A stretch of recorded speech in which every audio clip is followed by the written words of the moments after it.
벌써 고린도전서 강해가 31번째를 하고 있습니다. 그래서 오늘 말씀을 통하여서 정말 사랑이 무엇인가, 그리고 왜 사랑이 가장 제일이고 최고라고 성경에서 말씀하고 있는지 다시 한번 우리가 깨닫는 시간이 되기를 소망합니다. 여러분들에게 한번 질문하고 싶어요. 다 사랑하고 계시죠? 사랑이 뭘까요? 한번 속으로 이렇게 마음으로 여러분들이 정의를 한번 내려봤으면 좋을 것 같습니다. 사랑이 뭘까요? 사랑하면 뭐가 떠오를까요? 사랑하면 희생이야 라고 생각하시는 분들도 있을 것이고, 또 사랑하면 나누는 거야, 뭐 이러한 것들에 이제 여러 가지의 정의를 각자 이제 생각을 하실 것입니다. 그래서 이제 저도 사랑이 뭘까를 이제 많이 고민을 해봤어요. 많이 고민했는데 저보다는 또 유명하고 훌륭하신 한 분, 이제 학자분이신데, 이제 미국의 한 이제 톰슨 박사라는 분이 계신데 목사님이기도 합니다. 근데 이분이 사랑이 뭐냐라고 정의를 딱 내려주셨는데, 뭐냐면 다른 사람의 필요를 채워주는 것. 그러니까 사랑이 뭐라고요? 다른 사람의 필요를 채워주는 게 사랑이래요. 그럼 우리가 사랑하면 이제 딱 알 수가 있죠. 뭐냐면 제가 종종 집에서 과도하게 아내를 챙겨요. 아내가 뭐 이제 나는 저녁 안 먹을 거야 라고 해도 뭐냐면 어디에서 뭔가 만들어 오거나 사오거나 해서 남겨놔. 그래서 아내가 밥을 안 먹고 다이어트하고 또 이제 좀 건강을 챙긴다고 운동하고 안 먹으려고 딱 했는데 자꾸 앞에다가 차려놓으니까 아내가 자꾸 뭐라고 해요. 아니 안 먹는다, 근데 자꾸 왜 쓸데없이 갖다 놓냐고 그러면서 이야기를 하기도 합니다. 근데 뭐냐면 사랑이라는 게 뭐냐면 상대방의 필요를 생각하고 채워주는 것, 이게 사랑이래요. 제가 그래서 진짜 아내를 사랑하는 거라는 생각이 이걸 가지고 합리화를 하면서 이야기하는데, 그렇죠. 남편이 일하고 힘들게 오면 뭐요? 뭔가 좀 시원하게, 아니면 힘 있는 음식을 좀 차려주고 싶고 해주고 싶고, 아니면 함께 먹고 싶고, 이러한 마음들이 있습니다. 그리고 내가 힘들게 번 돈을 또 아내와 함께 쓰고 싶고 자녀들과 함께 나누고 싶고, 이러한 것들이 어쩌면 정말 사랑의 한 부분으로서 우리가 분명하게 알 수 있는 것 아닐까라는 생각이 듭니다. 그런데 여기에서 무엇이냐면 다른 사람의 필요라고 했는데, 이 필요는 무엇일까요? 꼭 그 사람에게, 그 사람이 살아가는 데에 중요한 것이 필요해요. 그래서 우리가 생각할 거는 뭐냐면 잘못된 필요가 아니라 정확하게 그 사람에게 필요한 거예요. 예를 들면 어떠한 사람이 너무나도 좌절하고 낙심했습니다. 그래서 나는 이제 자살할 거야. 세상의 모든 것에서 생명을 끊고 이 세상을 떠날 거야. 죽을 마음을 가지고 있습니다. 그러면 우리는 어떻게 하죠? 당신 죽고 싶은 게 꼭 필요한 거야. 내가 죽여줄게. 죽이는 게 맞는 건가요?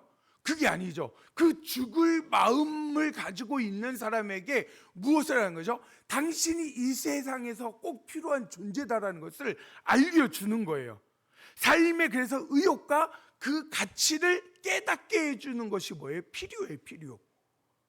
그러니까 우리가 그 사람의 이야기나 환경만 듣고 그것에 무조건 채워주는 게 아니라 그 사람이 살아가는 데 꼭 필요한, 그리고 가장 가치 있는 그 사람의 삶을 만들어주기 위해서 채워주는 역할을 하는 것이 중요하다라는 거예요. 그래서 뭐냐면 자녀들을 가르칠 때 자녀들이 다 필요하다고 다 사주는 게 아니죠.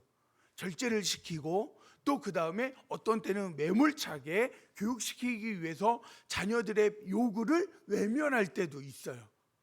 그러나 이 모든 것에는 무엇입니까? 그 자녀의 삶의 의욕, 그리고 또 가치가 올라가기를 원하는 마음으로, 그 자녀가 바른 사람으로, 또 내 삶 속에 항상 넘치는 삶만이 아니라 부족한 삶도 있고, 또 부족함 속에서도 누리는, 내가 스스로 만들어서 누리는 행복도 있다라는 것을 알게 하는 것, 이런 것이 사랑이라는 거예요.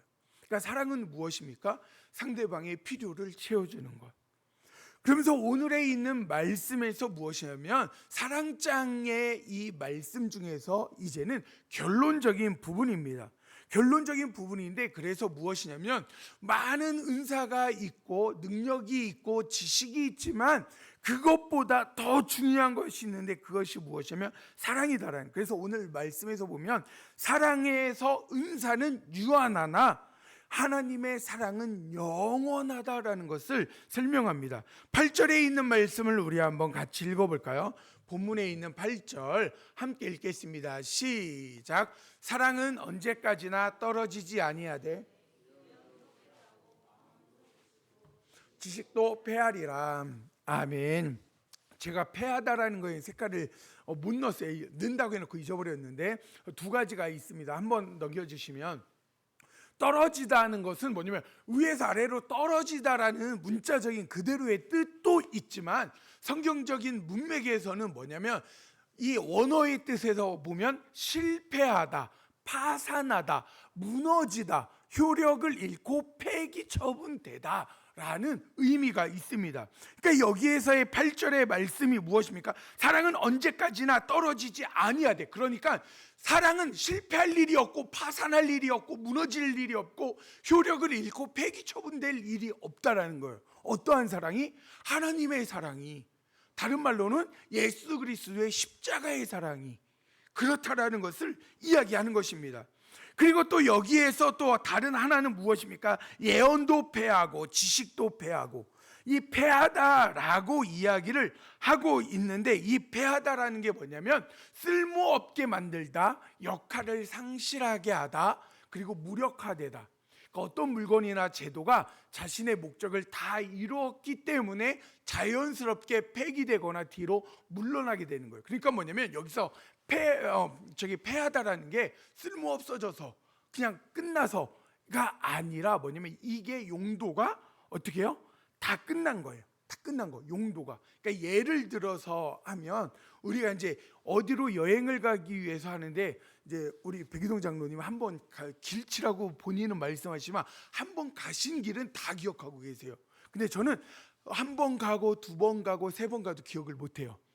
지금도 부끄럽지만 성정동에 어디로 와요 그러면 몰라요. 방향이 어딘지도 몰라요, 정확하게. 대충은 아는 부분들도 있지만 모를 때 있습니다. 그러니까는 거기를 한 번, 두 번, 세 번 가서도 몰라요. 한 10번은 가야 제가 알아요. 그러니까는 길을 몰라요. 그런데 처음 가는 길을 갈 때에 우리가 무엇을 하죠? 내비를 치고 가죠. 내비를 치고 가서 호텔에 숙소까지 들어갑니다. 그때까지는 무엇을 봐야 돼요? 내비를 잘 보고 가야 돼요. 근데 숙소에 들어가는데 숙소에서 그래요. 우회전하세요, 좌회전하세요, 저쪽으로 돌아가야 됩니다. 이렇게 하면 그걸 들어요, 안 들어요? 들을 필요가 없어요. 그 필요가 있습니까, 없습니까? 필요가 없어요. 그러니까 사용의 시기가 다 지나고 완성되는 기 때문에 이것이 필요가 있다 없다? 없다라는 거예요. 그러니까 은사는 어떠한 것입니까? 은사는 우리가 교회를 세우고 하나님의 나라를 확장시키는데 이 땅에서는 필요해요. 근데 천국에 가서는 은사가 필요합니까? 병 고치는 은사가 필요해요? 방언이 필요합니까? 지식이 필요해요? 지금 여기에서는 우리가 지식을 다 모르기 때문에 이렇게 물어보고 또 나누고 하면서 배워서 조금 더 우리가 알아가는 거죠, 깊이. 그런데 우리의 지식의 근본이 되시는 하나님이 함께 하세요. 그리고 그 천국에는 물질의 부족함도 없고 병들 일도 없고 슬픈 일도 없고 아무것도 없어요. 근데 거기에서 병원이 필요한가요?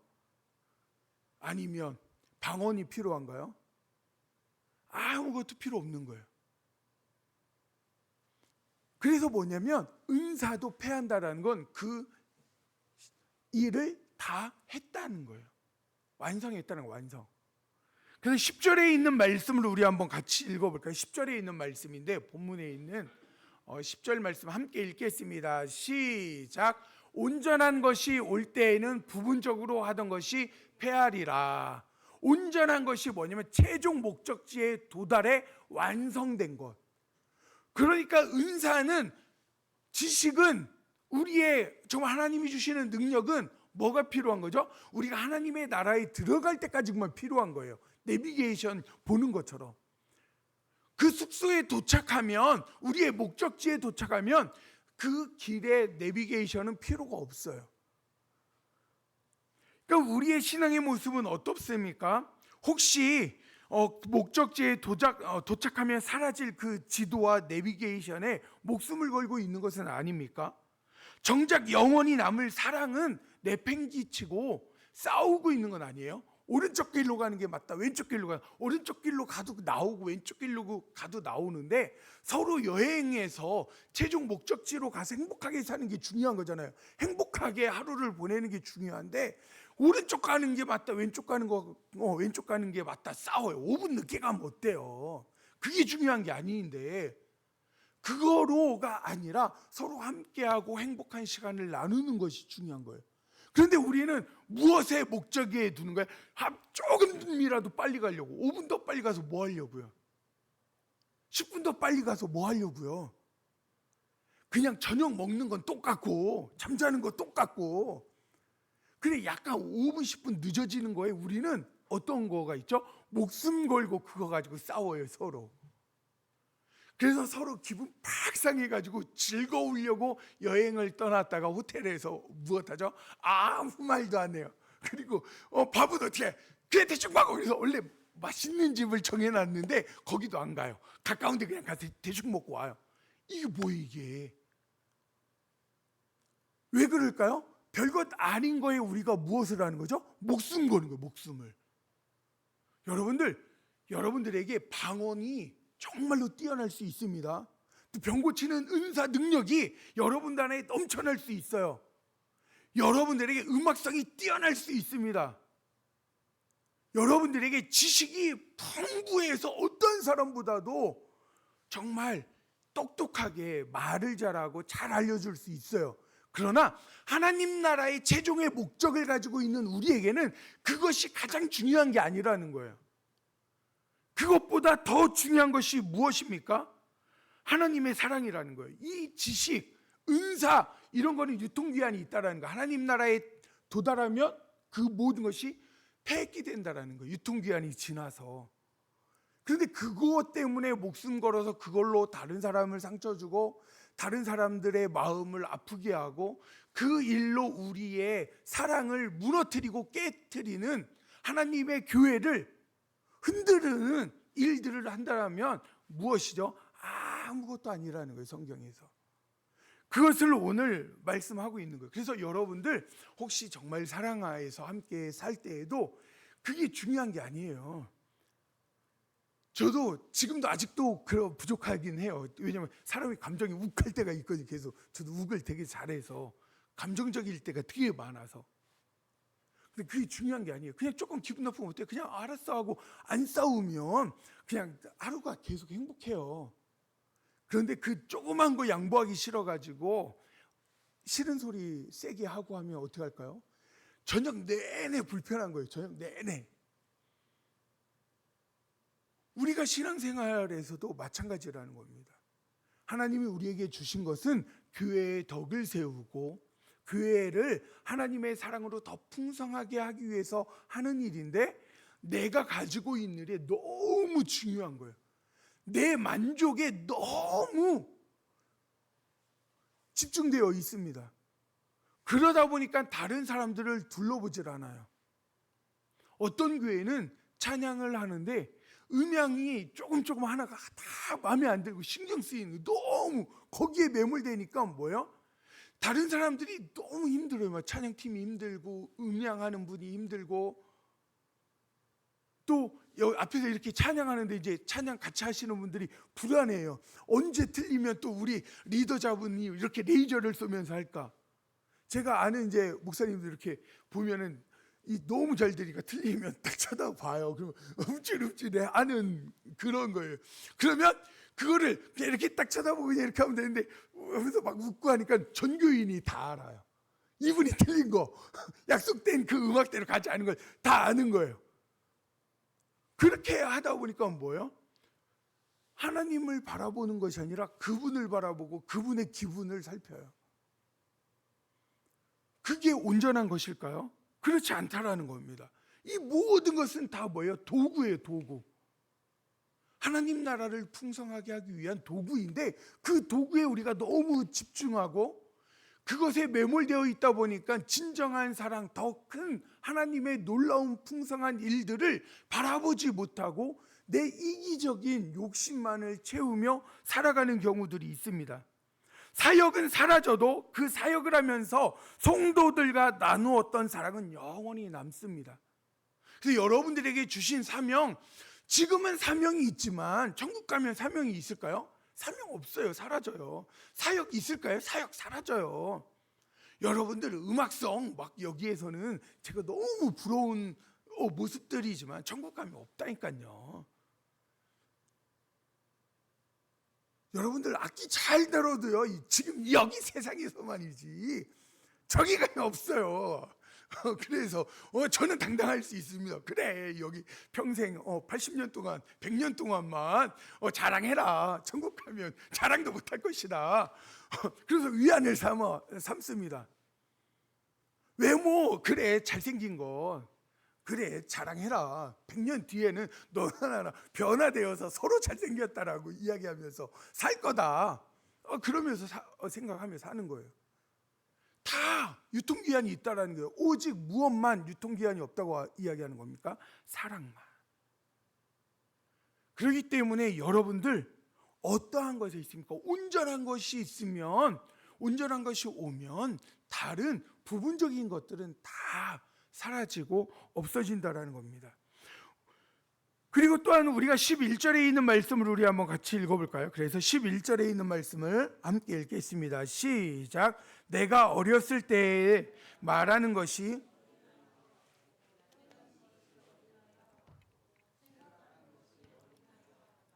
장성한 사람이 되어서는 어린아이의 일을 버렸노라. 아멘. 여기서 우리가 생각할 것이 무엇이면 어린아이는 말을 못하는 아기 혹은 법적 권리가 없는 미성숙한 자예요. 법적 권리도 없으면서 있는 척하는 거, 그리고 말을 못한다라는 게, 못하는 게 뭐죠? 진짜 하나님의 뜻을 알지도 못하면서 아는 척하는 것을 이야기합니다. 근데 장성한 사람은 철이 들고 사회적 책임을 질 줄 아는 성숙한 성인 남성을 의미하는 거예요. 그러니까 여기에서 이제 남성만 제가 이렇게 해놨지만, 왜냐하면 히브리어나 이런 데 다 이제 남성 위주이기 때문에 그렇습니다. 남성과 여성을 함께 이야기하는 거예요. 성숙한 어른. 그 어린아이의 때를 버렸다는 것은 무엇입니까? 이제는 철없던 일들을 생각하지 않는다라는 거예요. 그래서 이제는 단순히 나이만 먹은 사람이 아니라 철이 들고 사회적 책임을 질 줄 아는 성숙한 어른으로서 행동한다라는 거예요. 분별 없는 어린아이와 같이 생활하지 않는다. 어린아이 보셨습니까? 많이 보죠. 어린아이에게 장난감을 줬어요. 뺏으면 어떻게 하죠? 얼마나 달라고 난리피고 들어 눕고 막 울고불고 해요. 그러면 여러분들에게 드시던 음료 뺏어 먹으면 뭐라고 해요? 어이없어 하죠. 아유, 진짜 인간도 덜 됐네. 그러면 그냥 말잖아요. 그거 내놔, 내가 들어 누울 거예요? 그렇지 않죠. 왜냐면 어른의 품위가 있거든요. 성숙했거든요. 그러니까 자기만 알던 그 신앙을 벗어나서 이제는 하나님의 사랑으로 하나님께서 우리를 어떻게 사랑하신지를 아는 것으로 무엇을 하는 거죠? 내가 다른 사람을 하나님이 우리를 사랑한 것처럼 사랑하면서 베풀며 살아가는 거예요. 이게 뭐예요? 장성한 사람이에요. 그러면서 이야기하는 게 12절에 있는 말씀입니다. 12절 우리 한번 본문에 있는 말씀 함께 읽어볼까요? 함께 읽겠습니다. 시작. 우리가 지금은 거울로 보는 것 같이 희미하나 그때에는 얼굴과 얼굴이 대하여 볼 것이요 지금은 내가 부분적으로 아나 그때에는 주께서 나를 아신 것 같이 내가 온전히 알리라. 아멘. 희미하나라고 했어요. 거울로 보는 것 같이. 그러니까 지금 우리가 거울로 볼 때 희미한가요? 아니죠. 너무 뚜렷이 잘 보이죠. 그런데 이 당시에는 고린도 지역에서 또 유명한 것이 있는데 뭐냐면 동으로 만드는 거울이 유명했습니다. 근데 거울이 지금처럼 잘 보이는 게 아니라 동으로 만들었으니까 어떻게 해요? 이게 약간 수수께끼처럼 이게 퍼즐처럼 이렇게 있어서 잘 봐야 되는 거예요. 그래서 이 희미하게다라는 이 헬라어의 단어에서 영어인 수수께끼가 나온 겁니다. 수수께끼 언어가 파생이 되었습니다. 그래서 여기에서 보면 우리가 지금은 은사를 통해서 하나님을 아는 것, 흐릿한 구리거울을 보며 수수께끼를 푸는 것처럼 불완전한 거예요. 이게 불완전하게 보지만 이제는 나중에 어떻게 되는 거죠? 온전히 알게 되고 얼굴과 얼굴을 보면 쌍방의 완전한 암. 그러니까 지금은 하나님만이 우리를 완전히 알고 계시고 우리는 하나님에 대해서 부분적으로밖에 알 수밖에 없지만 쌍방향으로 완전히 안다는 거예요. 인격적으로 완전히 간통하여 친밀하게 아는 상태를 말합니다. 그러니까 서로 얼굴을 보고 아는 거예요. 그러니까는 10년 전 사진을 이렇게 제가 그 월요일 날 이제 초상집에 이제 갔다 왔는데 30년 만에 만난 사람이 있어요. 그래서 몰라가지고 어떻게 오셨냐고 그래서 이제 조문을 하고 이제 몰라가지고 누구의 친구입니다 이렇게 하고 딱 인사했더니 그 친구도 잘 몰라가지고 제가 조원근입니다 이러는 거예요. 너무 오랜만에 봐가지고 서로 옛날 얼굴만 기억해서 희미해서 알지 못해요. 길 지나가면 못 알아봐요. 그러니까 부분적으로 조금씩밖에 몰랐던 우리가 이제는 어떻게 하냐면 얼굴 대 얼굴을 대해서 본다는 거예요. 이게 무엇입니까? 이게 하나님께서 우리에게 안다라는 거예요. 알리라. 그런데 이 안다라는 게 그냥 하는 게 아니라 어떻게 한다고요? 모든 것을 완전히 간통해서 친밀하게 아는 상태. 그러니까 이거는 그냥 우리가 지금 이런 정도가 아니라 상상하는 것보다도 더 초능력을 가진 그 고차원적으로 서로를 알아가는 거예요. 그러니까 우리가 얼마나 하나님을 자세하게 천국에 가면 알게 되어질까요? 그러니까 더 감격스럽고 더 하나님을 사랑하며 갈 수밖에 없는 거예요. 우리의 신앙생활에서 그래서 뭐냐면 지금은 부분적으로밖에 알 수 없지만 그 만났을 때에는 완전히 알게 되어집니다. 고린도 교회 성도들이 신령한 은사를 많이 받아서 자신들이 영적으로 엄청난 성인으로 착각을 합니다. 그래서 어른인 척해요. 그런데 그 은사를 담아낼 사랑이 없어요. 은사가 최고라고 하고 내 은사가 가장 뛰어나다라고 싸워요. 어린아이처럼 자기 장난감이 좋다고 우리 집이 더 좋다고 우리 아빠가 키가 더 크다고. 실질적으로는 그렇게 크지 않았을 텐데 실질적으로 그 집이나 우리 집이나 큰 차이 없는데 새끼 똑같이 먹고 그런데 또 불구하고 어린아이와 같은 그런 모습이 고린도 교회 성도들에게 있습니다. 그리고 그러한 모습이 우리에게 있지는 않습니까? 신앙의 성숙은 내가 얼마나 대단한 기도의 능력을 가졌는가, 얼마나 성경 지식이 박식한가, 얼마나 큰 사업적인 성공을 거두어 교회에 헌금을 많이 했는가가 증명하는 것이 아니라는 거예요. 영적인 성숙의 유일한 지표는 무엇입니까?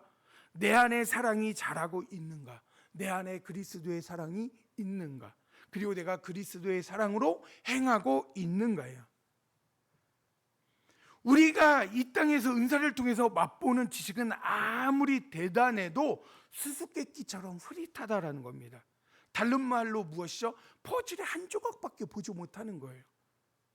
그런데 우리는 그 퍼즐의 한 조각을 보면서 다 보는 것처럼 다 아는 것처럼 이야기를 합니다. 사랑하는 성도 여러분, 신앙생활을 오래 하셨습니까? 직분을 맡으셨습니까? 기도를 많이 하셨습니까? 그러면 한번 우리는 스스로 한번 물어봐야 돼요. 내가 장성한가? 우리가 기도를 유창하게 하고 성경을 몇 독씩 해도 마음에 들지 않는 자세를 향해서 이제 마음에 들지 않는 지체죠. 자세가 아니라 지체를 향해서 이야기할 때에 칼을 들고 이야기하는 것은 아닌가. 제가 여러 번 말씀드렸죠. 말씀의 검은 누군가를 해하고 죽이기 위해 휘두르는 칼이 아니라 그 칼은 누구를 다른 이들 죽어가는 이들을 살리기 위한 칼로, 수술용의 칼로 사용되어져야 한다는 겁니다. 근데 우리는 자꾸 그것으로 상대방을 베이고 상처 주게 하고 찌르면서 내가 우월하다라고 착각하고 살아가고 있는 것은 아닐까요? 우리의 신앙을 우리는 살펴보아야 합니다. 내 자존심을 그래서 버리고 내 주장을 내려놓고 내 흐릿한 내 지식을 가시하지 않고, 왜냐하면 우리가 가지고 있는 아무리 뛰어난 지식이라 할지라도 하나님 앞에서 무엇입니까? 지금 여전히 흐릿한 거예요. 천국에 가기 전까지는 모두 다 흐릿한 지식일 뿐입니다. 그런데 그 흐릿한 지식 몇 퍼즐 몇 개 좀 더 알고 있다라고 교만하고 남들에게 상처 주는 말을 한다라면 하나님께서 보시기에 얼마나 안타깝습니까? 우리의 미숙한 이러한 모습을 버리고 장성한 분량의 모습처럼 서로를 사랑하고 또 아끼고 또 베풀면서 살아가시기를 주님의 이름으로 축복합니다. 그래서 마지막으로 무엇을 이야기하냐면 13절에 있는 말씀인데 우리 같이 한번 읽어볼까요? 13절 말씀 함께 읽겠습니다. 시작. 그런즉 믿음, 소망,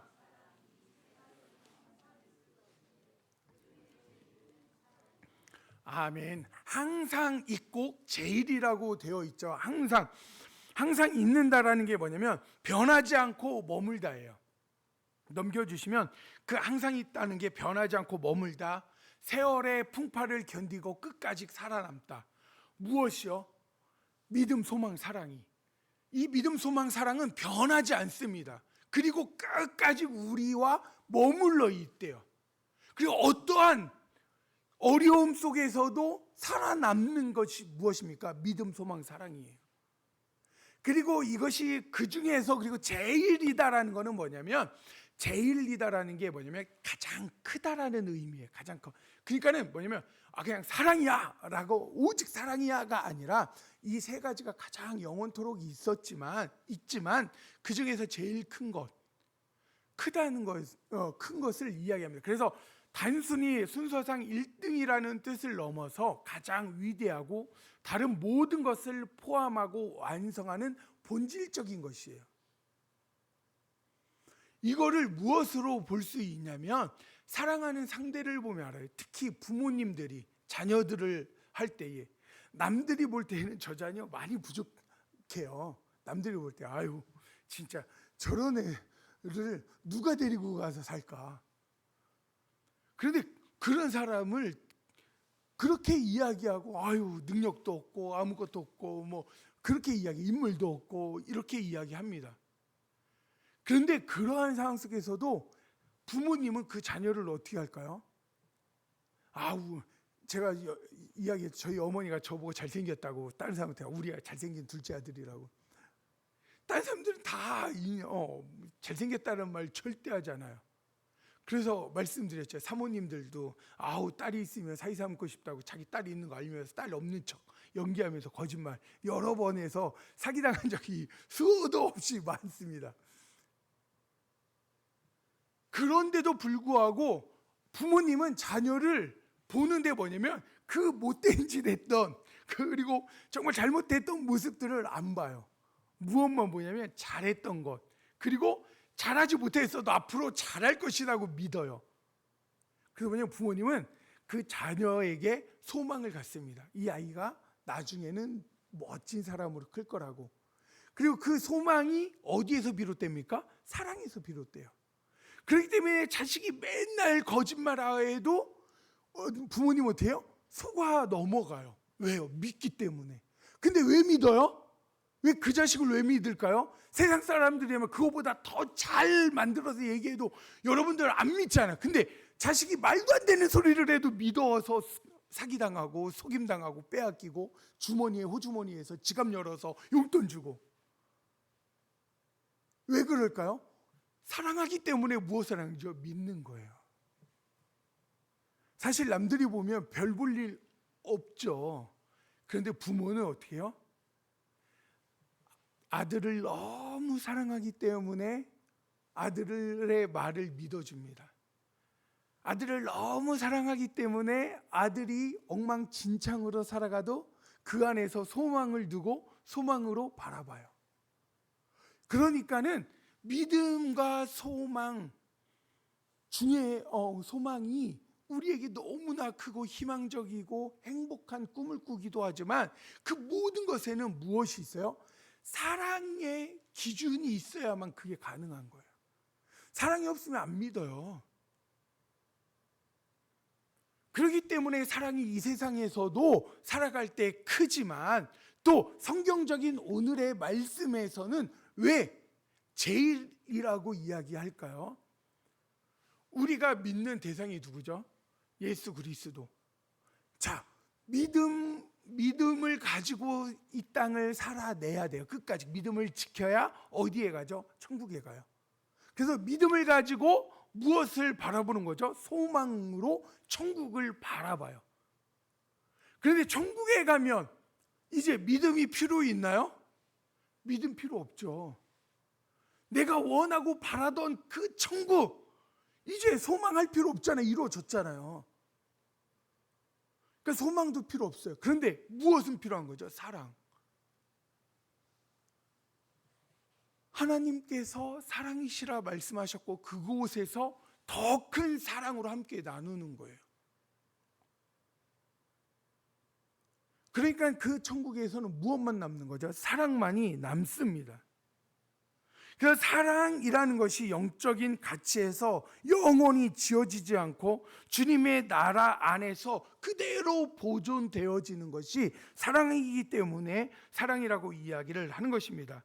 왜 믿음과 소망도 항상 있을 것인데 그 중에 사랑이 최고라고 했습니까? 장차 우리가 이 세상을 떠나 주님의 찬란한 나라 새 하늘과 새 땅에 들어가게 될 때에 상상해 보십시오. 그 천국에서 더 이상 이 땅에서 필요한 종류의 믿음이 있습니까? 필요가 없어요. 왜냐하면 눈으로 직접 하나님을 보고 만지며 동행하는데 어떠한 믿음이 필요 있겠습니까? 그러니까 이 세상에 지식 필요가 없어요. 모르는 게 있으면 누구한테 물어보면 돼요? 하나님께 여쭤보면 되죠. 만났는데 항상 동행하는데 세상에 지식이 필요 없습니다. 세상의 은사가 필요 없어요. 직분이 천국에 가면 필요 있습니까? 없어요. 목사 필요 없어요. 왜요? 주님이 내 옆에 계시고 주님께 물어보면 되는데 뭘 저한테 물어보겠어요? 제대로 알지도 못하는 저한테. 희미한 모든 것들은 다 사라지고 만다는 거예요. 그래서 무엇만 남는다고요? 사랑. 여러분들, 그렇기 때문에 우리가 이 땅에 살아갈 때에 무엇을 중심으로 살아가야 됩니까? 사랑이에요. 다른 것들은 다 이 세상 끝나는 날에 어떻게 됩니까? 사라지고 없어져요. 모든 것은 다 종료되어집니다. 완성되어집니다. 그런데 오직 무엇만 천국에 남아 있습니까? 사랑이에요. 그러니까 우리가 그래서 이 세상을 떠날 때에 여러분들이 가지고 갈 것이 무엇이냐라는 거예요. 여러분들, 이 세상을 떠나서 주님께 갈 때 무엇을 가지고 갑니까? 우리가 맨날 이야기하는 게 뭐죠? 믿음을 가지고 간다고. 근데 그 믿음이 무엇입니까? 그 믿음이 뭐예요? 하나님을 사랑한 것 아니에요? 하나님을 사랑함으로 내 시간을 하나님께 내어드리고 내 물질을 내어드리고 내 육체를 내어드리고 내 재능을 내어드리고. 그 사랑이 뭐라고요? 필요를 채워주는 것. 하나님은 그래서 우리에게 필요를 채워줬어요. 어떤 필요? 영원한 생명을 갈망하는 우리에게 영원한 생명을 주셨고, 영원한 하나님과 영원토록 살기를 소망하는 우리에게 하나님의 자녀로 삼아주셔서 영원한 천국에서 함께 살아갈 수 있도록 해주셨어요. 그래서 하나님은 우리의 모든 필요를 채워주셨습니다. 그렇다면 우리가 하나님을 사랑한다고 하면서 우리는 무엇으로 주님의 필요를 채워주고 계십니까? 그래서 그 필요가 무엇이죠? 하나님께서 여러분들에게 주신 사명이에요. 그 사명은 여러분들에게 주신 은사나 지식이나 능력이나 물질이나 건강이나 육체의 모든 것을 통해서 무엇을 하는 것입니까? 하나님을 사랑하고 그 사랑으로 하나님이 사랑하는 다른 이들을, 다른 존재들을 사랑하는 거예요. 그게 바로 오늘에 있는 말씀입니다. 그렇기 때문에 생명의 가장 중요한 것이 마지막까지 남는 것이 무엇입니까? 사랑이에요. 여러분들이 가지고 갈 것은 흔적밖에 없습니다. 어떤 흔적입니까? 예수 그리스도의 흔적. 그 흔적이 무엇입니까? 예수님을 사랑함으로 내가 가슴 치며 눈물 흘리며 아팠지만 그 사랑을 통해서 정말 어린 사람들을 세워가고 무너졌던 담을 세워가고 교회의 흔들리지 않도록 고정시키고 더 건강하게 바르게 세워져 갈 수 있도록 헌신하며 희생한 그 삶입니다. 가정에서도 마찬가지예요. 여러분들의 필요를 채워주는 분이 되어야 합니다. 내 필요를 채워줘라는 것은 어떠한 것이라고요? 어린아이의 모습. 여러분들이 성숙했다면 이제는 내 필요를 채워줘가 아니라 상대방의 필요를 채워주고 상대방의 그 필요를 돌보아 줄 수 있는, 그래서 우리 교회에서도 필요를 채워주시고 또 가정에서도 채워주시고 직장에서도 채워주시고 또 혹시 세상에서 만나는 모든 사람들에게도 그분들의 필요를 진정으로 채워줄 수 있는 믿음의 자녀들이 되시기를 주님의 이름으로 축복합니다. 말씀을 가지고 침묵으로 기도하도록 하겠습니다.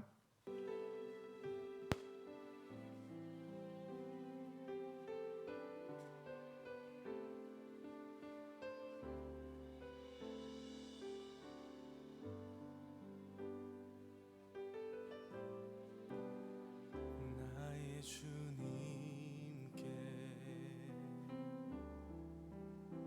찬양 드리며 그 크신 사랑